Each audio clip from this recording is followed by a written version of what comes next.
Hello again for another Agakala React, and today we will be watching Why Tokyo is Insanely Well Designed from OBF. And so it's from 2022, so it's not old, but it's not the freshest one either, so let's just go. This is a blueprint of Shinjuku Station, the busiest public transportation hub in the world. This structure stretches 1 kilometer through the Shinjuku district and facilitates 3.6 million daily commuters who utilize it to go to different parts of Tokyo. On its 5 main levels, you'll find one of 3 major means of traveling. For those on the go, Shinjuku boasts 3 subway lines that connect it to sister districts like Shibuya, Minato, and Chiyoda, all within minutes. Those using trains have their pick of 5 different railway companies that arrive and depart simultaneously, located throughout the station's 20 different platforms. If you're looking to travel long distances though, Shinjuku's impressive bus terminal hosts 1,600 long-distance travel lines that connect commuters to Tokyo and Greater Japan. It's a shining beacon of Tokyo's envious and ambitious infrastructure design, and what's crazier is the fact that this same formula is repeated throughout the megacity in different districts, all interconnected in an urban design that's unmatched and quite frankly a masterpiece. Tokyo is not just a city, it's a nation within a city. The population measures 37 million people, meaning it's the biggest megacity in the world. And when you consider the tourists and visitors from other parts of Japan, the numbers are even higher. Tokyo has 50% more people than any other urban setting globally. But despite the high population and never-ending movement, it has often been known as one of the safest cities in terms of infrastructure. City planners have not only found a way to make sure that the 3.9 billion yearly users who depend on the subway system get to where they need to go, but that they and others have alternative means of traveling through Tokyo on any given day. If you're walking, for example, each Tokyo district has what you need right around the corner. If not for a grocery store, there's tons of vending machines waiting for you. Even those on bikes, which make up 14% of all transportation in the city, have found a way to deal with the admittedly imperfect biking infrastructure. But while walking is convenient and an entirely viable option, 57% of travel in Tokyo is done through public transit, which can be compared to New York City's 58%, but that's where the comparisons end. Take a look at this 3D rendering of the Times Square 42nd Street subway station. It's no Shinjuku, but it's part of a public transport system that is quite shockingly bigger than Tokyo's. Seriously, the New York City subway has 34 lines and 468 stations, all servicing 4 boroughs, namely Manhattan, Brooklyn, Queens, and the Bronx. But bigger doesn't always mean better, and that's definitely the case here. Because despite its size, it comes second to Tokyo's annual passenger frequency. This is possible because Tokyo's system, while much smaller, is way more efficient. It's the result of a necessity that grew over time as people flocked to the big city and space decreased. The flexibility and constant work on each transport system and the insane $200 billion annual budget for Japanese public construction from 2013 to 2023, which is 40% of their entire GDP by the way, make Tokyo a brilliantly built city.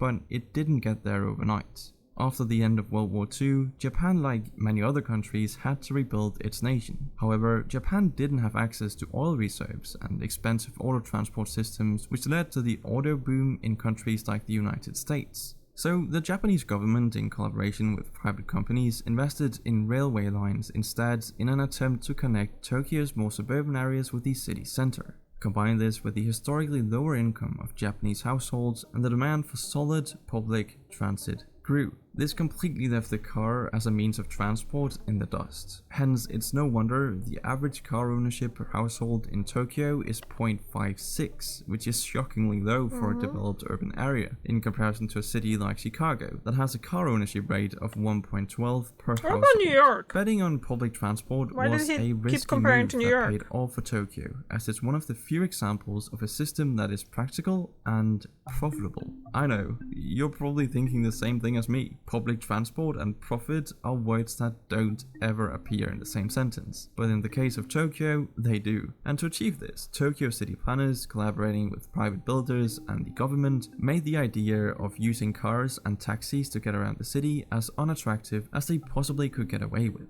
Just look at Tokyo's traffic. It's a nightmare that can pretty much only be compared to the long hours spent navigating LA's infamous road congestion. Although Tokyo is worse for a very simple reason. Take a look at the Shuto Expressway of Greater Tokyo. The winding and overlapping roads mimic the US's interstate highways. If you travel greater distances though, it requires expressway passes that could cost you as much as 14,000 yen or $120 for specific areas over a 1 to 2 week period. It might sound ridiculous, but it helps public support for transit systems. It makes it so there's no competition when comparing cars with the subway, bus or train, and that's a good thing, because public transit in Tokyo is objectively the superior option to a car-based city. Even if one did want to make a swing at using a car to get around, they better have a lot of free time, because a train or subway will get you to your destination much faster than a car will, as transit vehicles run on a strict time crunch, operating within a minute of expected arrival or departure time. They're also super fast, moving at 1.5 times the speed of a car that's limited by speed restrictions, traffic, and unpredictable roadblocks. So yeah, public transit is the way to go, and passengers only need one card to travel across Tokyo, the Pasmo card. Which might sound like it should go without saying, but before the 2000s, people would have to line up in huge crowds to buy tickets from different train and subway companies, and the Pasmo card collaboration has solved this issue, while also leading to a shared railway system that has only unified Tokyo's great infrastructure further. Now, you might be thinking that Tokyo's subway and rail systems are simply too technologically advanced to be compared to cities like New York, but what Japan is doing is pretty basic. It's not alien technology, it's just... Okay. I mean, notice how you like to say that. Yeah, so basically what's happening is, Tokyo is obviously, it's a massive place. Can you imagine everyone in that place would have their own car? That congestion would be hard to imagine. So, but I think in cities and stuff, public transport should be something that's possible, easy to access, and easy to use, and not overly expensive. So yeah, although I did read that apparently the Shinjuku station have like 200 exits or something like that, so that's a lot. And yeah, I would definitely get lost there, especially the first time. Although they say that a lot of actually when we were in Paris, we were using Metro as well, and most of the apps and stuff like that tell you exactly which way to go if you want to leave and go to a specific place. So it's probably something like that. I can't imagine that Tokyo wouldn't have something like that as well. So they definitely have them. So you know what, you just have to kind of look into it, do your research before you go to some place. What about the transport, how to get here, how to get there, and then you should be okay, I think. Just common sense. I mean, look at this train from a terminal in Minato, Tokyo, coupled with this one in Chicago. Or what about this subway in Shinjuku paired against this one in New York? They look alike. The difference lies in what they are connected to, as well as the maintenance that these systems are taken through daily. You see, most of Tokyo's stations are empty through the night, even the one in Shinjuku, which makes it the perfect time to do the mandatory nightly inspection. Yep, you have me right, the subway tunnels and tracks are checked every night. Minor damages are fixed, while major ones are reported and alternative routes cheaper are chosen. In the long but run. Tokyo goes even further than this, not by doing knowing a thorough about it, and then we needed to fix a big of all their train cars every 4 years. The cars are stripped down by hand, and all parts are tested for malfunction before they're cleaned and put back together. It's a highly coordinated effort that ensures accidents along these stations, tunnels, and railways are kept to a minimum, and unforeseen damages that cause downtimes are therefore virtually non-existent. Oh, and let me just quickly mention the Shinkansen, Tokyo's bullet train, that has a maximum operating speed of 320 km per hour, making trips out of Tokyo a breeze.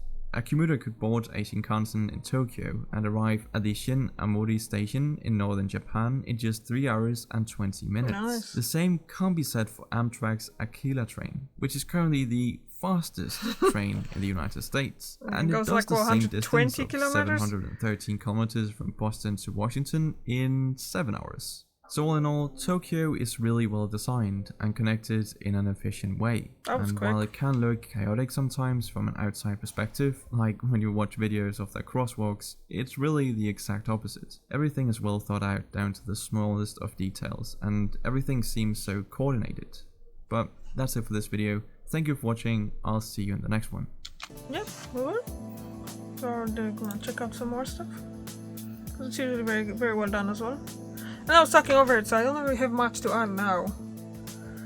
So yeah, it's just they're very good at designing stuff, so and keeping everything in check. I think.